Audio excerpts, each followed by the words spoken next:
여러분 안녕하십니까? 이어서 춘천에서 전해드립니다. 원주와 횡성, 동해 삼척 등 도내 8개 시군에 호우 예비특보가 내려진 가운데 도내 대부분 지역에 비가 내리고 있습니다. 현재까지 강우량을 보면 홍천 37.5mm를 비롯해 춘천 18, 원주 25.5mm 등 대부분 지역에 30mm 안팎의 많은 비가 내렸습니다.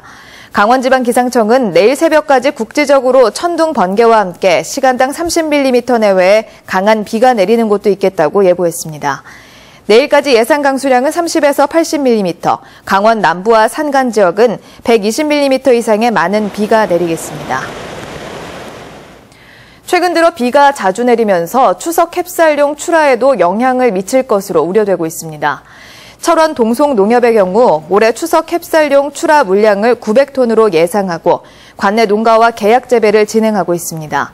하지만 최근 들어 비가 자주 내리면서 당초 다음 주로 예정됐던 추석 캡쌀용 벼 수확 일정에도 차질이 빚어질 것으로 예상됩니다. 한편 동송농협은 9월 3일까지만 벼 수확이 이뤄지면 추석 전 햅쌀 출하에는 별 문제가 없을 것이라고 밝혔습니다. 한국과 러시아 간 비자 면제를 계기로 러시아 관광객 유치 활동이 본격화됩니다. 강원도와 한국관광공사는 러시아 관광객 유치를 위해 오늘부터 강릉 경포 라카이 샌드파인 리조트에서 2014년 제1회 비치 페스티벌을 개최합니다.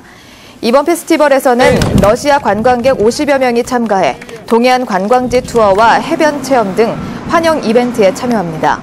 한편 강원도는 러시아 관광객의 강원도 방문 비율이 지난 2010년 9%에서 13%로 높아짐에 따라 한러 비자 면제를 시작으로 러시아 극동 지역을 중심으로 한 강원도 홍보 마케팅을 추진할 계획입니다.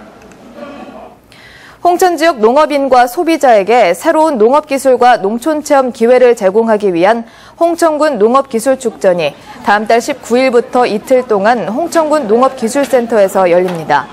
이번 축제에서는 쌀을 비롯해 과일과 채소, 가공상품 판매와 함께 오미자 따기와 전통주 누룩 만들기, 자생화 심기 등 체험 행사로 진행됩니다. 또 우수 농산물을 비롯해 농기계와 유용 미생물, 곤충 등을 전시하고 오미자 사과 레스토랑이 운영되며 전통주 시음과 산채 비빔밥 시식 코너도 마련됩니다. 강원도교육청이 다음 달 1일자로 신규 교사 164명을 인사 발령했습니다. 이번에 발령을 받은 교사는 초등교사 112명, 중등교사 50명, 유치원교사 2명 등으로 유치원과 중등은 선발된 신규 임용 대기자들이 모두 발령을 받았습니다. 도교육청은 남아있는 초등 임용 대기자 43명은 결원이 생길 때 차례로 임용해 내년 3월까지 모두 일선에 배치할 계획입니다. 지난달부터 시범 운영되고 있는 춘천 지역 희망택시 이용자가 하루 평균 10명 정도에 이르는 것으로 나타났습니다. 춘천시는 지난달 28일부터 이달 18일까지 희망택시를 이용한 주민은 212명으로 하루 평균 9.6명이 이용했다고 밝혔습니다. 또 희망택시 운행 횟수는 하루 평균 4.5회, 1회 운행에 평균 2.2명이 이용한 것으로 나타났습니다. 한편 이 기간 희망택시 전체 운행요금은 414만 9천 원으로 이 가운데 5%는 이용 주민이 부담했으며 운행 손실금 393만 6천 원으로 나타났습니다. 전 세계인이 함께 즐기는 한류축제 2014 강원 K-팝 콘서트가 오는 30일 춘천 송암 스포츠 경기장에서 펼쳐집니다. 평창 동계올림픽과 춘천 국제레저대회 성공 개최를 위해 마련한 이번 콘서트는 샤이니와 애프터스쿨, 걸스데이 등 정상급 K-팝 스타가 대거 출연합니다.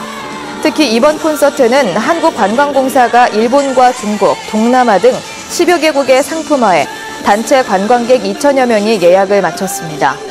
한편 콘서트 무료 관람권은 오는 22일 강원도 관광협회와 춘천 지역 주민센터에서 배부할 예정입니다. 지금까지 춘천이었습니다.